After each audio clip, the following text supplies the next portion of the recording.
അക്ലോറയുടെ പുതിയൊരു വീഡിയോയിലേക്ക് എല്ലാവർക്കും സ്വാഗതം. അപ്പോൾ നമ്മൾ സൈക്കോളജിയുടെ ഏറ്റവും പ്രധാനപ്പെട്ട 150 ചോദ്യങ്ങളാണ് നമ്മൾ ഡിസ്കസ് ചെയ്തുകൊണ്ടിരിക്കുന്നത്. കേറ്റഡ് എക്സാം ഏകദേശം ഇങ്ങനെ അടുത്തുകൊണ്ടിരിക്കുകയാണ്. അപ്പോൾ ലാസ്റ്റ് ടൈമൊക്കെ പഠിക്കുന്നവർക്കൊക്കെ ഒരുപാട് യൂസ്ഫുൾ ആകുന്ന ക്വസ്റ്റ്യൻസ് ആണ്. അപ്പോൾ ഇതൊക്കെ കാണാം. ഈ ചോദ്യങ്ങളൊക്കെ നിങ്ങളൊന്ന് പ്രാക്ടീസ് ചെയ്ത് നോക്കാം. ഇതിന്റെ മുമ്പത്തെ വീഡിയോസൊക്കെ കാണാം.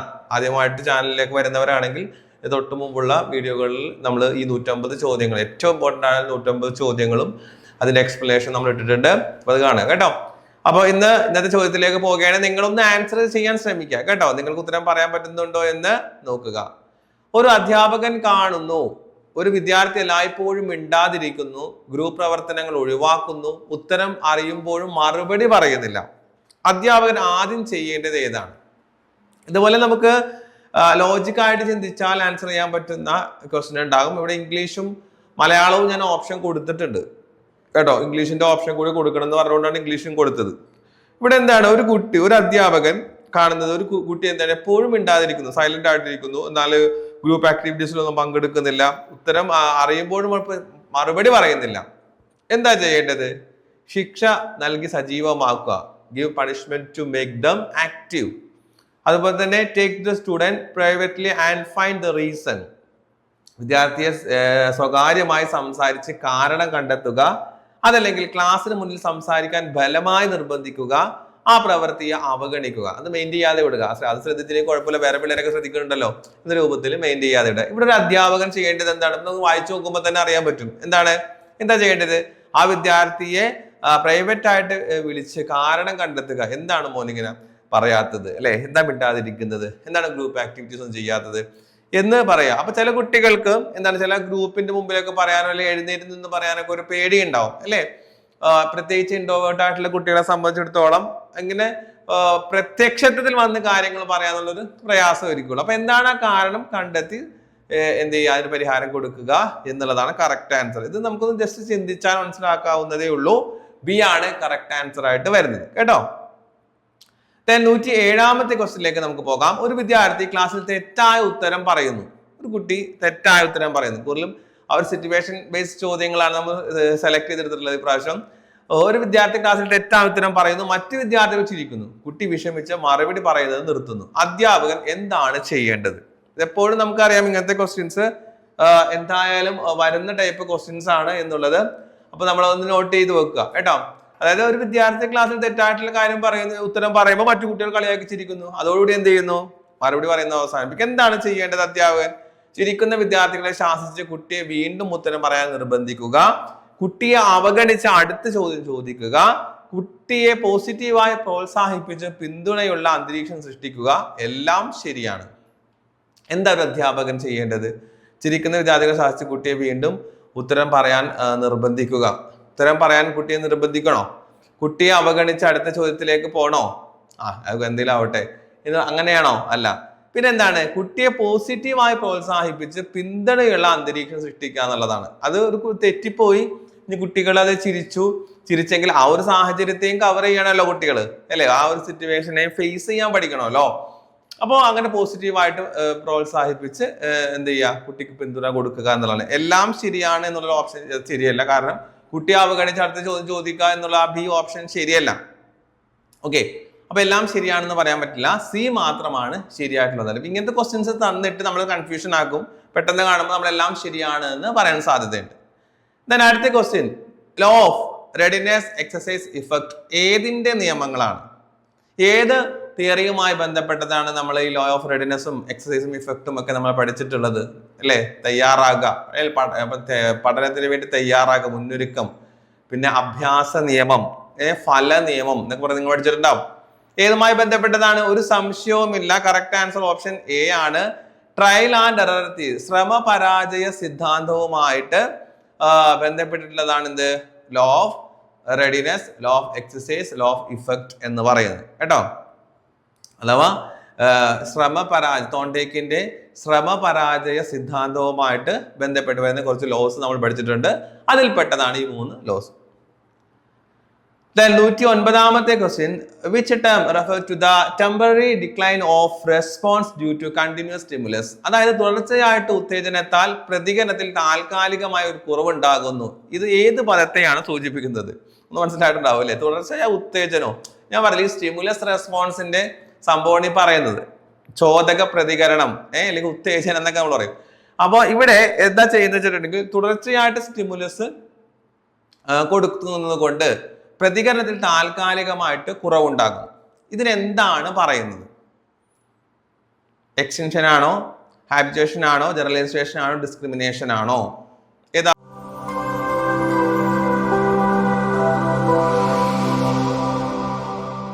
എന്ന് പറഞ്ഞിട്ടുണ്ടെങ്കിൽ അതായത് കുട്ടികൾക്ക് തുടർച്ചയായിട്ട് നമ്മളിങ്ങനെ എന്ത് ചെയ്യുന്നു, സ്റ്റിമുലസ് കൊടുക്കുന്നു. അങ്ങനെ സ്റ്റിമുലസ് കൊടുക്കുമ്പോൾ ഒന്നില്ലെങ്കിൽ താൽക്കാലികമായിട്ട് കുറഞ്ഞു പോകുന്നു കുട്ടികളുടെ റെസ്പോൺസ്, അതല്ലെങ്കിൽ അതില്ലാതെ തന്നെ പോകുന്നു. ഒരു ഉദാഹരണം ഞാൻ പറഞ്ഞ പെട്ടെന്ന് നിങ്ങൾക്ക് മനസ്സിലാവും. അതായത് കുട്ടികളെ എന്താണ് സ്ഥിരമായിട്ട് തല്ലേണ്ടെന്ന് വിചാരിക്കാം. ഒരു കുട്ടി എന്ത് ചെയ്യുന്നു, വർത്താനം പറയുന്നു, അപ്പൊ ടീച്ചർ പോയി ആ കുട്ടിനെ തല്ലുന്നു, ഹോംവർക്ക് ചെയ്യാതെ വരുന്നു, അപ്പൊ പോയി തല്ലുന്നു. അങ്ങനെ സ്ഥിരമായിട്ട് ആ കുട്ടിയെ തല്ലുകയാണെന്ന് വിചാരിക്കാം. അങ്ങനെ തല്ലുമ്പോ പിന്നീട് കുറെ ഇതിങ്ങനെ ആവർത്തിച്ച് കഴിയുമ്പോഴുള്ള ഒരു പ്രശ്നം എന്ന് പറഞ്ഞിട്ടുണ്ടെങ്കിൽ തുടർച്ചയായിട്ട് ചെയ്യുമ്പോൾ കുട്ടിക്ക് അടിയോടുള്ള പേടി എന്ത് ചെയ്യുന്നു, കുറയുന്നു. കണ്ടോ? കാരണം അവരതിങ്ങനെ ശീലിച്ച് അവസാനം അടി എന്ന് പറയുമ്പോൾ അവർ പേടി ഉണ്ടാവുന്നില്ല. അത് ഒന്നില്ലെങ്കിൽ താൽക്കാലികമായിട്ട് എന്ത് ചെയ്യുന്നു, കുറയുന്നു, അതല്ലെങ്കിൽ ഇല്ലാതെ പോകുന്നു. അതിനെയാണ് നമ്മൾ എന്ത് പറയുന്നത്, ഹാബിറ്റേഷൻ എന്ന് പറയുന്നത്. മനസ്സിലാവണ്ടാവും. അപ്പൊ ഇവിടെ ഇങ്ങനെയുള്ള സാഹചര്യത്തിൽ നമ്മൾ എന്ത് ചെയ്യുന്നു, ഒന്നില്ലെങ്കിൽ ആ സ്റ്റിമുലസിനെ ഒന്ന് മാറ്റി കൊടുക്കുക, അല്ലെങ്കിൽ തുടർച്ചയായിട്ട് ചെയ്യുന്നത് സ്ഥിരമായിട്ട് ചെയ്യാതിരിക്കാം. ഫോർ എക്സാമ്പിൾ, ഞാൻ നേരത്തെ പറഞ്ഞു, സ്ഥിരമായിട്ട് അടിക്കുന്ന കുട്ടിക്ക് എപ്പോഴും അടിച്ചടിച്ച് കഴിയുമ്പോൾ പറയില്ലേ, തല്ലി അല്ലെങ്കിൽ പേടിയില്ലാണ്ടായെന്ന് പറയുന്നു. അയ്യോ സംഭവമാണ്. അപ്പൊ നമ്മൾ എന്ത് ചെയ്യുന്നു, സ്റ്റിമുലസിനെ ഒന്ന് ചേഞ്ച് ചെയ്ത് കൊടുക്കുക. എന്ന് പറഞ്ഞിട്ടുണ്ടെങ്കിൽ ഈ പ്രാവശ്യം കുട്ടി ഹോംവർക്ക് ചെയ്യാതെ വരുമ്പോൾ നമ്മൾ പറയാം, എന്ത് ചെയ്യുന്നു, ഇന്ന് നിന്നെ HMന്റെ അടുത്ത് കൊണ്ടുപോകും, HMന്റെ അടുത്ത് കൊണ്ടുപോകും, HM തരുന്ന ശിക്ഷ നീ വാങ്ങിച്ചോ എന്ന് പറഞ്ഞിട്ട് അപ്പോൾ നമ്മൾ എന്ത് ചെയ്യുന്നു, ആ കുട്ടി HMന്റെ അടുത്ത് കൊണ്ടുപോകുന്നു. കുട്ടിക്കൊന്ന് പേടിയാവുന്നു. അപ്പോൾ HM എന്ത് ചെയ്യുന്നു, HM കുറെ കാര്യങ്ങൾ കൊടുക്കുന്നു, ഉപദേശം കൊടുക്കുന്നു, ചിലപ്പോൾ ഒന്ന് വാൺ ചെയ്യുന്നു, മേലാൽ ആവർത്തിക്കരുത്, അച്ഛനെ വിളിക്കും, അമ്മനെ വിളിക്കും എന്നൊക്കെ പറയുമ്പോൾ കുട്ടി എന്ത് ചെയ്യുന്നു, അടുത്ത ദിവസം ഹോംവർക്ക് ചെയ്തു വരുന്നു, അല്ലെങ്കിൽ ചെയ്തുകൊണ്ടിരുന്ന പ്രവൃത്തി എന്ത് ചെയ്യുന്നു, അത് റിപ്പീറ്റ് ചെയ്യാതിരിക്കുന്നു. മനസ്സിലാവുന്നുണ്ടോ? മോശമായിട്ടുള്ള പ്രവൃത്തിയാണ് അതിനെ കുറിച്ചാണ് കംപ്ലൈന്റ് പറഞ്ഞില്ലെങ്കിൽ അത് റിപ്പീറ്റ് ചെയ്യാതിരിക്കുന്നു. അപ്പോൾ ഇവിടെ നമ്മൾ സ്റ്റിമുലസ് എന്ത് ചെയ്യുന്നു, ചേഞ്ച് ചെയ്ത് കൊടുത്തപ്പോൾ കുട്ടികൾ നേരത്തെ ഉണ്ടായിരുന്ന ആ ഒരു ഇത് പിന്നീട് കുട്ടിക്ക് വന്നു. അപ്പോൾ ഇവിടെ പറയുന്നതാണ്, തുടർച്ചയായിട്ട് നമ്മളിങ്ങനെ ഉത്തേജനം കൊടുക്കുമ്പോൾ അവിടെ പ്രതികരണത്തിൽ താൽക്കാലിക ഒരു കുറവുണ്ടാകുന്ന ആ ഒരു സംഭവത്തിന് പറയുന്ന ടൈമാണ് ഹാബിറ്റുവേഷൻ എന്ന് പറഞ്ഞിട്ടുണ്ടെങ്കിൽ. എക്സ്റ്റിങ്ഷൻ എന്ന് പറഞ്ഞിട്ടുണ്ടെങ്കിൽ എന്താണ്? ഇപ്പൊ നമ്മള് കുട്ടികളോട് പറയാണ്, അതായത് ലോപിച്ചു പോകാനാണ് മലയാളം, ലോപിച്ചു പോകാം. ഒരു എക്സാമ്പിൾ, ഇപ്പോൾ നമ്മൾ കുട്ടിയോട് പറയുന്നത്, നാളെ വരുമ്പോൾ എന്ത് ചെയ്യണം, എല്ലാവരും ഹോംവർക്ക് ചെയ്യണം, ഹോംവർക്ക് ചെയ്യാത്തവർക്ക് നല്ല അടി കിട്ടും നമ്മൾ പറയണം. അപ്പോൾ ഒരു സ്റ്റിമുലസ് കൊടുത്തപ്പോൾ കുട്ടി എന്ത് ചെയ്തു, അവിടെ പിറ്റേന്ന് വന്നപ്പോൾ റെസ്പോൺസ് കുട്ടിയിൽ നിന്ന് എന്തായി, കുട്ടി ഹോംവർക്ക് ചെയ്തു, കുട്ടികളെല്ലാവരും ഹോംവർക്ക് ചെയ്തു വന്നു. പക്ഷേ അധ്യാപകൻ എന്ത് ചെയ്തില്ല, അന്ന് ഹോംവർക്ക്, സാറേ ഹോംവർക്ക് ഒക്കെ ചെയ്തു എന്ന് പറയുമ്പോൾ ശരി എല്ലാവരും ചെയ്തില്ല, എവിടെ ഇപ്പൊ നോക്കുന്നില്ല എന്ന് പറഞ്ഞിട്ട് അധ്യാപകൻ അത് നോക്കിയില്ല. ഓക്കെ, പിറ്റേന്ന് അന്ന് പറയണേ എന്ത്, എല്ലാവരും ബാക്കി ഹോം ആക്ടിവിറ്റീസ് നാളെ ചെയ്തു വരുന്നു, എല്ലാവരെയും ഞാൻ നോക്കും എന്ന് പറയുന്നു. കുട്ടികൾ വീണ്ടും വരുന്നു. കുട്ടികൾക്ക് വീണ്ടും വരുമ്പോൾ അധ്യാപകൻ ഇതേപോലെ തന്നെ നോക്കുന്നുമില്ല, അതിനെക്കുറിച്ച് ഒന്നും പറയുന്നില്ല, എഴുതിക്കൊണ്ടുവന്നവർക്ക് ഒരു പ്രോത്സാഹനം ഒന്നും കൊടുക്കുന്നില്ല. ഓക്കെ, കുട്ടികൾ മൂന്നാമത്തെ ദിവസം ആവർത്തിക്കുമ്പോൾ സ്വാഭാവികമായിട്ടും കുട്ടികൾ എന്താ വിചാരിക്കുക, സാറിങ്ങനെ പറയും അല്ലേ, പക്ഷെ ഇതൊന്നും നോക്കലുണ്ടാവില്ല അല്ലേ. അപ്പോൾ അവിടെ ചെയ്തുകൊണ്ടിരുന്ന റെസ്പോൺസ് എന്ത് ചെയ്യുന്നു, ലോപിച്ചു പോവുക. അതിനാണ് എക്സ്റ്റിങ്ഷൻ എന്ന് പറയുന്നത്. ഓക്കെ, അതുപോലെ തന്നെ അടുത്ത ഒന്നാണ് ജനറലൈസേഷൻ എന്ന് പറയുന്നത്. ജനറലൈസേഷൻ എന്ന് പറയുന്ന ടേം കൊണ്ട് ഉദ്ദേശിക്കുന്നത് എന്താണ്, ഒരാളോടുള്ള പേടി മൊത്തത്തിലാകുക. ചില കുട്ടികൾക്ക് എന്താണ്, ടീച്ചർ, ഇപ്പൊ ക്ലാസ് ടീച്ചർ ആയിട്ടുള്ള ടീച്ചർ ഭയങ്കര പേടിയാണ് അല്ലേ. പക്ഷെ എല്ലാ ടീച്ചർമാരെ കേൾക്കുമ്പോഴും ആ ഒരു പേടി വരുന്നു. ക്ലാസ് ടീച്ചർ നല്ല സ്ട്രിക്റ്റ് ആയിട്ടുള്ള ടീച്ചറാണ്, ഭയങ്കര പേടിയാണ്. അപ്പോൾ ആ ടീച്ചറെ പേടിയാണ് കുട്ടിക്ക്. ഇതേപോലെ ടീച്ചർ എന്ന് എവിടെ കേട്ടാലും, ഇപ്പൊ അയൽവക്കക്കാരിയായ ഒരു ടീച്ചർ ഉണ്ടെന്ന് വിചാരിക്കുക, ഈ കൊച്ചിനെ പഠിപ്പിക്കുന്ന പോലും ഇല്ല, വേറെ സ്കൂളിലെ വർക്ക് ചെയ്യുന്നത്, പക്ഷെ അപ്പോഴിത് ടീച്ചറാണെന്ന് പറയുമ്പോൾ ആ ക്ലാസ് ടീച്ചറോടുള്ള പേടി എന്ത് ചെയ്യുന്നു, ഈ ടീച്ചറെ കാണുമ്പോഴും വരും. അതാണ് ജനറലൈസേഷൻ എന്ന് പറയുന്നത്. നേരെ മറിച്ച് ഡിസ്ക്രിമിനേഷൻ എന്ന് പറഞ്ഞിട്ടുണ്ടെങ്കിൽ ഇവിടെ ഉദ്ദേശിക്കുന്നത് എന്താണ്, ഡിസ്ക്രിമിനേഷൻ എന്ന് പറഞ്ഞിട്ടുണ്ടെങ്കിൽ എവിടെ എന്താണ്, ഇവിടെയുള്ള റെസ്പോൺസ് വ്യത്യസ്തമാണെന്ന് കുട്ടി മനസ്സിലാക്കുന്നു, മറ്റേതെല്ലാം ഒരേപോലെയാണെന്നുള്ളതാണ് മനസ്സിലാക്കുന്നത്. അവിടെയുള്ള സ്റ്റിമുലസ് കംപ്ലീറ്റും സെയിം ആണെന്ന് മനസ്സിലാക്കുന്നു, അതിന്റെ റെസ്പോൺസ് ചെയ്യുമാണെന്ന് മനസ്സിലാക്കുന്നു. ഇവിടെ അങ്ങനെയല്ല, വേർതിരിച്ച് മനസ്സിലാക്കുന്നു. എന്ത്? ഇത് ക്ലാസ് ടീച്ചറാണ്, ഈ ക്ലാസ് ടീച്ചറാണ് ഞാൻ പേടിക്കേണ്ടത്, ഇതെന്റെ വീടിനടുത്തുള്ള ടീച്ചറാണ്, അയൽവക്കക്കാരിയ ടീച്ചറാണ്, ടീച്ചറിനെ പഠിപ്പിക്കുന്നില്ല, അതുകൊണ്ട് ടീച്ചറിനെ ഞാൻ പേടിക്കേണ്ട ആവശ്യമില്ല, ടീച്ചർ വേറെ സ്കൂളിൽ വർക്ക് ചെയ്യുന്നത്. ഇങ്ങനെ വേർതിരിച്ച് കുട്ടിയെ മനസ്സിലാക്കുന്ന ആ ഒരു സംഭവത്തെയാണ്, ആ ഒരു സിമുലേഷനെയാണ് നമ്മൾ എന്താ പറയാ, ഡിസ്ക്രിമിനേഷൻ എന്ന് പറയുന്നത് കേട്ടോ. അപ്പൊ ഇവിടെ നമ്മൾ കറക്റ്റ് ആൻസർ വരുന്നത് ബി ആണ്. തുടർച്ചയായിട്ട് സ്റ്റിമുലസ് കൊടുക്കുമ്പോൾ സ്വാഭാവികമായിട്ടും ഒരു താൽക്കാലികമായിട്ട് കുട്ടികളിൽ നിന്നുള്ള റെസ്പോൺസ് എന്ത് ചെയ്യുന്നു? കുറയുന്നു, ചിലപ്പോൾ ഇല്ലാതെ പോകുന്നു കേട്ടോ, അങ്ങനെ വരാറുണ്ട്. അടുത്ത question, who introduce the term IQ അഥവാ ഇന്റലിജൻസ് കോഷ്യന്റ് എന്ന് പറയുന്ന ടേം അത് അവതരിപ്പിച്ചത്, ആദ്യമായിട്ട് ഇൻട്രൊഡ്യൂസ് ചെയ്തിട്ടുള്ളത് ആരാണ്? ഇതാണ് ആൽഫ്രഡ് ബിനെറ്റ് ആണോ, വില്യം സ്റ്റേൺ ആണോ, ടെർമാൻ ആണോ, സ്പിയർമാൻ ആണോ? നമ്മൾ പറഞ്ഞു ഒരു കോഡ് കണക്ട് ചെയ്തിട്ട് ഈ ഇന്റലിജൻസിന്റെ വീഡിയോ നമ്മൾ ചെയ്തിരുന്നു. ഇന്റലിജൻസിന്റെ ഓരോ തിയറിയും മാറിപ്പോകാൻ സാധ്യതയുണ്ട്, പക്ഷെ നിങ്ങൾക്ക് മാറിപ്പോകില്ല. എന്താണ്? കോഡ് വെച്ച് പഠിച്ചിട്ടുണ്ട്. അപ്പൊ ക്യൂ നിൽക്കുമ്പോൾ നമ്മൾ എന്തായിട്ട് നിൽക്കണം? വളരെ സ്റ്റേൺ ആയിട്ട് നിൽക്കണം അല്ലെ? സ്റ്റേൺ ആയിട്ട് ക്യൂ നിന്നില്ലെങ്കിൽ ബാക്കിൽ നിൽക്കുന്ന ആൾ എന്ത് ചെയ്യും? പോകും. അപ്പോ നല്ല വില്ല് പോലെ സ്റ്റേൺ ആയിട്ട് അങ്ങനെ പഠിച്ചോളൂ. വില്യം സ്റ്റേൺ ആണ് IQ എന്ന് പറയുന്ന സംഭവത്തെ ആദ്യമായിട്ട് എന്ത് ചെയ്തത്? ഇൻട്രൊഡ്യൂസ് ചെയ്തിട്ടുള്ളത്. വില്ല് പോലെ നമ്മൾ സ്റ്റേൺ ആയിട്ട് നിൽക്കണം. എവിടെ? IQ, ക്യൂവിൽ കേട്ടോ, അതാണ് ആ ക്യൂ എന്ന് ഉദ്ദേശിക്കുന്നത്. IQയുടെ ക്യൂ ആണ് നമ്മൾ ഉദ്ദേശിക്കുന്നത്. 111ാമത്തെ ചോദ്യം, learning by sudden understanding or ആ മൂവ്മെന്റ് ഈസ് കോൾഡ്. പെട്ടെന്ന് മനസ്സിലാക്കുക, പെട്ടെന്ന് ഒരു ഉണ്ടാവുക. അതായത് നമ്മളൊരു പ്രോബ്ലം നമ്മുടെ മുമ്പിലേക്ക് വന്നു, നമ്മൾ അവിടെ ഒരു പെട്ടെന്നൊരു സൊല്യൂഷൻ വരിക, പെട്ടെന്നൊരു പഠന ഇത് വരിക, പിന്നെ ആഹാ മൂവ്മെന്റ് എന്ന് പറയുന്നത്. ഇത് ഏത് തിയറിയുമായിട്ട് ബന്ധപ്പെട്ടതാണ്? നിങ്ങളൊന്ന് ആൻസർ ചെയ്ത് നോക്കണം കേട്ടോ. ഏതാണ്? ട്രയൽ ആൻഡ് എറർ തിയറി ആണോ, ക്ലാസിക്കൽ കണ്ടീഷനിങ് ആണോ, ഓപ്പറന്റ് കണ്ടീഷനിങ് ആണോ, ഇൻസൈറ്റ് ലേണിംഗ് ആണോ? കിട്ടിയിട്ടുണ്ടാവും അല്ലെ? ഇൻസൈറ്റ് ആണ്. അതായത് പെട്ടെന്ന് നമുക്ക് ഉള്ളിൽ നിന്നും ഓക്കെ ഇത് എടുത്ത് ഈ വടി എടുത്ത് വെച്ചിട്ടുണ്ടെങ്കിൽ അവിടെ എത്തുമല്ലോ, പെട്ടെന്നൊരു സൊല്യൂഷൻ വരുന്നതിന് ഇൻസൈറ്റ് ലേണിംഗ്, ഉൾക്കാഴ്ച പഠനം എന്ന് പറയുന്നത്. അത് ആഹാ മൂവ്മെന്റ്. ആഹാ മൂവ്മെന്റ് വേറെ സംഭവത്തിൽ വരുന്നുണ്ട്. മോട്ടിവേഷന്റെ സ്റ്റേജുകൾ പറയുമ്പോഴും അവിടെ പെട്ടെന്നൊരു എന്താ പറയാ, പെട്ടെന്നൊരു സംഭവം നമുക്ക് ഓർമ്മ വരികയാണ് ചെയ്യുന്നത്. പ്രിപ്പറേഷൻ, ഇൻക്യുബേഷൻ എന്നൊക്കെ പറഞ്ഞ് നിങ്ങൾ പഠിച്ചിട്ടുണ്ടാവും, ഇലുമിനേഷൻ. അപ്പൊ അവിടെ പെട്ടെന്നൊരു സൊല്യൂഷൻ ആ മോട്ടിവേഷന്റെ സമയത്തും ആഹാ മൂവ്മെന്റ് അതൊരു പ്രാവശ്യം കേത്തറിക്ക് ചോദിച്ചിട്ട് അവിടെ മോട്ടിവേഷന്റെ സ്റ്റേജുകൾ പറയണ്ടായിരുന്നു. അപ്പൊ അതുകൂടി ഒന്ന് നോട്ട് ചെയ്തേക്കണം. ഇവിടെ ലേണിംഗുമായിട്ട് ബന്ധപ്പെട്ട് വരുമ്പോൾ ഇൻസൈറ്റ് ലേണിംഗിലാണ് അത് വരുന്നത് കേട്ടോ. ഇനി 112ാമത്തെ ക്വസ്റ്റ്യൻ നോക്കാം. എന്താണ്? അനുകരണത്തിലൂടെ പഠനം വിശദീകരിക്കുന്ന സിദ്ധാന്തം ഏതാണ്? അനുകരിച്ചുകൊണ്ട് പഠിക്കുക എന്നുള്ളത് ഒരു സംശയം വേണ്ട, ഒരു സംശയത്തിനും ഇടയില്ല, നമുക്കറിയാം അല്ലെ? ഈ പറഞ്ഞ ഓപ്പറന്റ് കണ്ടീഷനിങ് ആണോ, ട്രയൽ ആൻഡ് എറർ തിയറി ആണോ, കോഗ്നിറ്റീവ് ആണോ, സോഷ്യൽ ലേണിംഗ് തിയറി ആണോ? ഏതാണ്? Social learning theory, observation learning, നിരീക്ഷണ പഠനം എന്ന് നമ്മൾ പഠിച്ചിട്ടുണ്ട്. അനുകരണത്തിലൂടെ നമ്മൾ എന്ത് ചെയ്യുന്നു? പഠിക്കുന്നു എന്നുള്ളത് ബന്ദൂരയുടെ തിയറിയാണ്. അത് എ ആണ് കറക്റ്റ് ആൻസർ ആയിട്ട് വരുന്നത്. അടുത്ത ക്വസ്റ്റ്യൻ 113ാമത്തെ question, development proceed from head to foot is called. വികസനം തലയിൽ നിന്നും കാലിലേക്ക് പോകുന്ന പ്രക്രിയക്ക് എന്താണ് പറയുന്നത്? എന്താണ് പറയുന്നത്? സെഫലോകോഡൽ സിദ്ധാന്തം എന്നാണോ, അതുപോലെ പ്രോക്സിമോഡിസ്റ്റൽ സിദ്ധാന്തം എന്നാണോ, അതുപോലെ തന്നെ എന്താണ് ക്രമാനുസൃത വികസനം അല്ലെങ്കിൽ സ്പൈറൽ ഡെവലപ്മെന്റ് എന്നുള്ളതാണ്? ഏതാണ് പറയുന്നത്? ഓക്കെ, ഇവിടെ കറക്റ്റ് ആൻസർ വരുന്നത് സെഫലോകോഡൽ സിദ്ധാന്തമാണ്. സെഫലോകോഡൽ പ്രിൻസിപ്പിൾ ആണ് ഇവിടെ വരുന്നത്. അഥവാ ഹെഡ് മുതൽ തല മുതൽ കാല് വരെ എന്ന് പറയുന്ന ആശയം. അതായത് വികസനത്തിൽ പല രൂപത്തിലും വരാം. അതിനകത്ത് ഒന്നാണ് എന്ത് പറയുന്നത്, ഒരു ടേമാണ് നമ്മൾ ഉപയോഗിക്കുന്നത്, സെഫലോകോഡൽ സിദ്ധാന്തം എന്ന്, പ്രിൻസിപ്പിൾ എന്ന് പറയുന്നത്.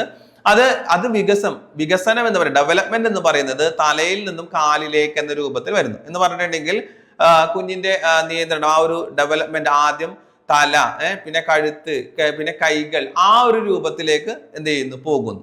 ഓക്കെ, അപ്പൊ അതിനെയാണ് നമ്മൾ എന്ത് പറയുന്നത്, ആ ഒരു ഡെവലപ്മെന്റ് പറയുന്ന കൂട്ടത്തിൽ നമ്മൾ ഡിസ്കസ് ചെയ്തിട്ടുണ്ട്, സെഫലോകോഡൽ സിദ്ധാന്തം എന്ന് പറയുന്നത്. ഇനി അടുത്തത് പ്രോക്സിമോഡിസ്റ്റൽ സിദ്ധാന്തം എന്ന് പറഞ്ഞിട്ടുണ്ടെങ്കിൽ എന്താണ്? അവിടെ മധ്യഭാഗത്ത് നിന്നായിരിക്കും വികസനം തുടങ്ങുന്നത്. മധ്യഭാഗത്ത് നിന്നും പുറത്തേക്ക് എന്ത് ചെയ്യുന്നു? വികസനം പോകുന്നതിനെയാണ് നമ്മൾ എന്ത് പറയുന്നത്? പ്രോക്സിമോഡിസ്റ്റൽ സിദ്ധാന്തം, പ്രിൻസിപ്പിൾ എന്ന് നമ്മൾ പറയുന്നത്. അഥവാ കുഞ്ഞിനെ ആദ്യം എന്ത് ചെയ്യുന്നു? കൈകൾ നിയന്ത്രിക്കാൻ കഴിയുന്നു. ഫസ്റ്റ് കൈകൾ നിയന്ത്രിക്കാൻ കഴിയുന്നു, പിന്നീട് വിരലുകൾ, അങ്ങനെ തുടർന്ന് ചെറിയ മൂവ്മെന്റ്സിലേക്കൊക്കെ പോകുന്നു. അത് മധ്യഭാഗത്തു നിന്നും എന്ത് ചെയ്യുക? വികസനം ചുറ്റിലേക്കും പോവുക എന്നുള്ള രൂപത്തിൽ കേട്ടോ, ആ രൂപത്തിൽ മനസ്സിലാക്കുക. പിന്നെ ക്രമാനുസൃത വികസനം എന്നതുകൊണ്ട് ഉദ്ദേശിക്കുന്നത് നിശ്ചിത ക്രമത്തിൽ വളരുക എന്നുള്ളതാണ്. അത് പ്രത്യേക ഓർഡറിൽ ഉണ്ടാകും, ആ ഓർഡർ അനുസരിച്ച് വളരുക. ഉദാഹരണമായിട്ട് പറയണമെങ്കിൽ ആദ്യം കൊച്ച് ഇരിക്കുന്നു, പിന്നെ നിൽക്കുന്നു, പിന്നെ നടക്കുന്നു. ആദ്യം നടന്നിട്ട് അങ്ങനെ ഇരിക്കലല്ല, അങ്ങനെ ഒരു ഓർഡർ രൂപത്തിൽ പോകുന്നതിനെയാണ് ക്രമാനുസൃത വികസനം എന്ന് പറയുന്നത്. പിന്നെ സ്പൈറൽ ഡെവലപ്മെന്റ് എന്ന് പറഞ്ഞിട്ടുണ്ടെങ്കിൽ എന്താണ്? വികസനം ആവർത്തിച്ചും മുൻഘട്ടങ്ങൾ കൂടുതൽ വളർന്നുകൊണ്ട് മുന്നോട്ട് പോവുക. സ്പൈറൽ കരിക്കുലം പറഞ്ഞില്ല, ആദ്യത്തെ കുറച്ച് ഭാഗം പറഞ്ഞാൽ അതിനെ കണക്ട് ചെയ്ത് പോകുന്ന രൂപത്തിൽ. അപ്പൊ അതൊന്ന് ഓർത്ത് വെച്ച് കണക്ട് ചെയ്താൽ മതി. വികസനം ആവർത്തിച്ചും മുൻഘട്ടങ്ങളിൽ കൂടുതൽ എന്ത് ചെയ്യുക? വളർച്ച രൂപത്തിലേക്ക് വരിക കേട്ടോ. അപ്പൊ ഈ 4 നിങ്ങൾ കൃത്യമായിട്ട് മനസ്സിലാക്കണം. ഇത് പലപ്പോഴും ചോദിച്ചിട്ടുള്ള ഒരു ക്വസ്റ്റ്യൻ ആണ്. സെഫ്ലക്കോൺ പ്രിൻസിപ്പൾ എന്ന് പറയുന്നതും അത് ആവർത്തിച്ച് ചോദിച്ചു വന്നിട്ടുള്ളതാണ് കേട്ടോ. ഇനി 114ാമത്തെ ക്വസ്റ്റ്യൻ, വിച്ച് സ്റ്റേജ് ഓഫ് പിയാഷെ is called the age of reason അല്ലെങ്കിൽ റീസണിങ് എന്ന് വിളിക്കുന്നത് ഏതാണ്? ഏജ് ഓഫ് റീസൺ അല്ലെങ്കിൽ റീസണിങ് എന്ന് വിളിക്കുന്നത് ഏത് ഇതിനെയാണ്? പിയാഷെയുടെ സ്റ്റേജിൽ സെൻസറി മോട്ടോർ സ്റ്റേജ് ആണോ, പ്രീ ഓപ്പറേഷൻ ആണോ, കോൺക്രീറ്റ് ആണോ, ഫോർമുല ഓപ്പറേഷണൽ സ്റ്റേജ് ആണോ? നമുക്കറിയാം, നമ്മൾ ആ ഡെവലപ്മെന്റ് പിയാഷെയുടെ തിയറി പഠിച്ചപ്പോൾ തന്നെ നമ്മൾ ഏറ്റവും കൂടുതൽ കുട്ടികൾക്ക് കോഗ്നിറ്റീവ് ഡെവലപ്മെന്റ് ഉണ്ടാകുന്ന സ്റ്റേജ് കോൺക്രീറ്റ് ഓപ്പറേഷണൽ സ്റ്റേജ് ആണ് അല്ലെ. ലോജിക്കൽ തിങ്കിങ് ഒക്കെ അവിടെയാണ് വരുന്നത് അല്ലെ. അപ്പൊ ഏജ് ഓഫ് റീസണിങ് അല്ലെങ്കിൽ age of reason, logical thinking, ഈ സംഭവങ്ങളൊക്കെ വരുന്നത് എവിടെയാണ്? കോൺക്രീറ്റ് ഓപ്പറേഷണൽ സ്റ്റേജിലാണ്. അവിടെ കുട്ടികൾക്ക് ഉണ്ടാകുന്ന കോഗ്നിറ്റീവ് ഡെവലപ്മെന്റിനെ കുറിച്ച് നമ്മൾ പറയുന്നുണ്ട്. സീരിയേഷൻ അല്ലെ, കൺസർവേഷൻ എന്നൊക്കെ പറഞ്ഞ് നമ്മൾ പറഞ്ഞിരുന്നു. അവിടെ നമ്മൾ ഈ ലോജിക്കൽ തിങ്കിങ് എന്ത് പറഞ്ഞിട്ടുണ്ട് കേട്ടോ. അടുത്തത് 115ാമത്തെ ക്വസ്റ്റ്യൻ, കോൾബർഗിന്റെ പ്രീ കൺവെൻഷണൽ ലെവൽ അടിസ്ഥാനമാക്കുന്നത് എന്താണ്? 3 ലെവലുകൾ നമ്മൾ കോൾബർഗിന്റെ മോറൽ ഡെവലപ്മെന്റിൽ പറഞ്ഞിരുന്നു. പ്രീ കൺവെൻഷണൽ ലെവൽ, അതുപോലെ conventional level, post conventional level. അല്ലാതെ പ്രീ കൺവെൻഷണൽ ലെവൽ എന്തിനെ അടിസ്ഥാനമാക്കിയിട്ടുള്ളതാണ് വരുന്നത്? സാമൂഹിക അംഗീകാരമാണോ? സാമൂഹിക അംഗീകാരത്തിന് വേണ്ടി കാര്യങ്ങൾ ചെയ്യുന്നതാണോ? അതുപോലെ തന്നെ അനുസരണ ശിക്ഷ, നിയമവും ക്രമവും, സാർവത്രിക നൈതിക സിദ്ധാന്തങ്ങൾ, ഏതാണ്? നമുക്കറിയാം ആദ്യ സ്റ്റേജ് തന്നെ എന്താണ്?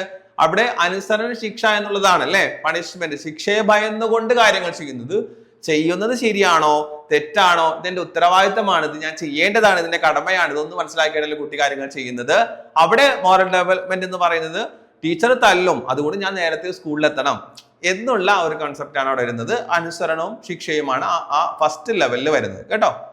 അതിൽ ഓരോന്നിലും 2 സ്റ്റേജുകൾ വെച്ച് പഠിച്ചിട്ടുണ്ട്. മൊത്തം എത്ര സ്റ്റേജ് ഉണ്ട്?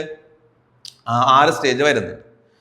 ഇനി ആരാണ് ലേണിംഗ് കർവ് എന്ന് പറയുന്ന അത് ഇൻട്രൊഡ്യൂസ് ചെയ്തിട്ടുള്ളത് ആരാണ് എന്നുള്ളതാണ് ക്വസ്റ്റ്യൻ. ഒന്ന് ആൻസർ ചെയ്യാൻ ശ്രമിച്ചു നോക്കൂ. ആരാണ്? കറക്റ്റ് ആൻസർ എ ആണ്, എബിൻക്യൂഷ് കേട്ടോ. എബിൻക്യൂഷ് എന്ന് പറയുന്നത് അഥവാ ഹെർമൻ എബിൻക്യൂഷ് എന്ന് പറയുന്ന സൈക്കോളജിസ്റ്റ് ആണ് എന്ത് ചെയ്തിട്ടുള്ളത്? ഇത് ലേണിംഗ് കർവ് ആദ്യമായിട്ട് ഇൻട്രൊഡ്യൂസ് ചെയ്തിട്ടുള്ളത്. അറിഞ്ഞൂടെങ്കിൽ അത് നോട്ട് ചെയ്ത് വെക്കുക കേട്ടോ. ഇനി memory system that store unlimited information permanently, അതായത് പരിമിതിയില്ലാതെ സ്ഥിരമായ വിവരങ്ങൾ സൂക്ഷിക്കുന്ന മെമ്മറി ഏതാണ്? അതായത് അവിടെ പരിധിയില്ല, ഇട്ട ടൈമോ അങ്ങനെയൊന്നുമില്ല, വളരെ പെർമനന്റ്ലി ആയിട്ട് സൂക്ഷിക്കുന്നത് സെൻസറി മെമ്മറിയിലാണോ, ഷോർട്ട് ടേം ആണോ, ലോങ് ടേം ആണോ? നമുക്കറിയാം ആ പേരിൽ തന്നെ ഉണ്ട്, ലോങ് ടേം മെമ്മറിയിലാണ് എന്ത് പരിമിതിയൊന്നും ഇല്ലാതെ സ്ഥിരമായിട്ടുള്ള പെർമനന്റ്ലി ആയിട്ടുള്ള വിവരങ്ങൾ സൂക്ഷിച്ചു വെക്കുന്നത്. ഓപ്ഷൻ സി ആണ് കറക്റ്റ് ആൻസർ. 118ാമത്തെ ക്വസ്റ്റ്യൻ നോക്കാം. ഒബ്സർവേഷൻ, ഇമിറ്റേഷൻ, മോഡലിംഗ്, ഇതൊക്കെ എന്തുമായിട്ട് ബന്ധപ്പെട്ട് വരുന്നത്? ഇപ്പോ ചോദ്യത്തിന്റെ ശൈലി അങ്ങനെയാണ് കേട്ടോ. മുമ്പ് എന്ന് പറഞ്ഞാൽ ഈ സൈക്കോളജി അല്ലെങ്കിൽ ഈ സിദ്ധാന്തം, സൈക്കോളജി അല്ല, ഈ സിദ്ധാന്തം, ഈ തിയറി ആരുടേതാണെന്നുള്ള ക്വസ്റ്റ്യൻ വരും. പക്ഷെ ഇപ്പോ ആ ടേം വന്നിട്ട് ഇത് എന്തുമായിട്ട് കണക്ട് ചെയ്യുന്നതാണ്, ഏത് തിയറിയുമായി കണക്ട് ചെയ്യുന്നതാണ്, അല്ലെങ്കിൽ ഇത് അവതരിപ്പിച്ചത് ആരാണെന്നുള്ള ക്വസ്റ്റ്യൻ ഉണ്ട്. അതേപോലെയാണ് ഈ ഒബ്സർവേഷൻ, ഇമിറ്റേഷൻ എന്നൊക്കെ പറയുന്ന എന്തുമായിട്ട് ബന്ധപ്പെട്ടാണ് ക്വസ്റ്റ്യൻ? നമുക്കറിയാം അല്ലെ, observation learning theory, social learning theory നമ്മൾ പറഞ്ഞിട്ടുണ്ട്. ബന്ധുരതയുടെ ആ കുട്ടിയുടെ വീട്ടിലൊരു ബന്ധു വരികയും കുട്ടി അത് അനുകരിക്കുകയും കുട്ടി അത് പറയുകയും ചെയ്യുന്ന ഒരു സംഭവം നമ്മൾ പറയണ്ടായിരുന്നു. അപ്പൊ അത് ആ കഥയുമായിട്ടൊന്ന് കണക്ട് ചെയ്തിട്ട് നമുക്ക് ഉറപ്പായിട്ട് മനസ്സിലാക്കും സോഷ്യൽ ലേണിംഗ് തിയറിയുമായിട്ട് ബന്ധപ്പെട്ട് വരുന്നതാണ്. നിരീക്ഷിച്ചുകൊണ്ട് കുട്ടികൾ എന്ത് ചെയ്യുന്നു, കാര്യങ്ങൾ പഠിക്കുന്നു എന്നുള്ളത്. അടുത്ത question, father of intelligence test, intelligence ടെസ്റ്റിന്റെ പിതാവ് ആരാണ് എന്നുള്ളതാണ്. നമ്മൾ ആ ക്ലാസ് ഇന്റലിജൻസിന്റെ കുറെ ആളുകൾ നമ്മളതിനകത്ത് പറയുന്നുണ്ട്, അവരുടെ തിയറികൾ പറയുന്നുണ്ട്, മാറിപ്പോകാതിരിക്കാനുള്ള കോഡും പറയുന്നുണ്ട്. കാണാത്തവരുണ്ടെങ്കിൽ ചാനലിൽ പോയിട്ട് കാണുക കേട്ടോ. ആരാണ്? നിങ്ങൾ ആൻസർ പറഞ്ഞിട്ടുണ്ടാകും. ടെസ്റ്റ് അല്ലെ, ഇപ്പൊ നമ്മൾ എഴുതാൻ പോകുന്ന കേട്ടിട്ട് ഒരു ടെസ്റ്റ് ആണ്, ഒരു എക്സാം ടെസ്റ്റ് അല്ലെ. അതുപോലെ സെറ്റ്, നെറ്റ് അങ്ങനെ കണക്ട് ചെയ്താൽ മതി കേട്ടാ. ബിനെറ്റിന്റെ നെറ്റ് കണക്ട് ചെയ്താൽ മതി. നെറ്റ് ഒരു ടെസ്റ്റ് ആണല്ലോ, ടെറ്റ് ഒരു ടെസ്റ്റ് ആണല്ലോ. അപ്പൊ ആൽഫ്രഡ് ബിനെറ്റ് ആണ് ഫാദർ ഓഫ് ഇന്റലിജൻസ് ടെസ്റ്റിംഗ് എന്ന് പറയുന്നത്. അത് ഓർത്ത് വെക്കുക. 120ാമത്തെ ക്വസ്റ്റ്യൻ, റിഗ്രഷൻ എന്ന് പറയുന്ന ഡിഫൻസ് മെക്കാനിസം എന്താണ് ഉദ്ദേശിക്കുന്നത്? ഇപ്പോഴത്തെ ചോദ്യത്തിന് ഞാൻ പറഞ്ഞില്ലേ, ശൈലി ഒന്നും മാറിയിട്ടുണ്ട്, പുതിയ ശൈലിയിലേക്ക് വരുന്നത്. മുമ്പ് ഒരു സംഭവം പറഞ്ഞിട്ട് താഴെ വരുന്നതിൽ എങ്ങനെയാണ്, ഏതാണ് ഡിഫൻസ് മെക്കാനിസം എന്ന് ചോദിക്കുന്നു. പക്ഷെ കഴിഞ്ഞ നമുക്കറിയാം ക്വസ്റ്റ്യൻ പേപ്പറുകൾ പരിശോധിക്കുമ്പോൾ ഈ സംഭവം എന്താണ് അല്ലെങ്കിൽ ഇതുമായി ബന്ധപ്പെട്ട് വരുന്ന സെന്റൻസ് ഏതാണ്, ബന്ധപ്പെടാതെ സെന്റൻസ് ഏതാണെന്നുള്ള ക്വസ്റ്റ്യൻ രൂപത്തിലും വരുന്നുണ്ട്. അപ്പോൾ ന്യൂ മെത്തേഡ് കൂടി നമ്മൾ മനസ്സിലാക്കണം. ഇവിടെ എന്താണ് റിഗ്രഷൻ എന്ന് പറഞ്ഞാൽ? കോപം മറ്റൊരാളിലേക്ക് തിരിച്ചുവിടുന്നത് റിഗ്രഷൻ ആണോ? അല്ല, അത് ഡിസ്പ്ലേസ്മെന്റ് ആണ് അല്ലെ? ഡിസ്പ്ലേസ്മെന്റ്.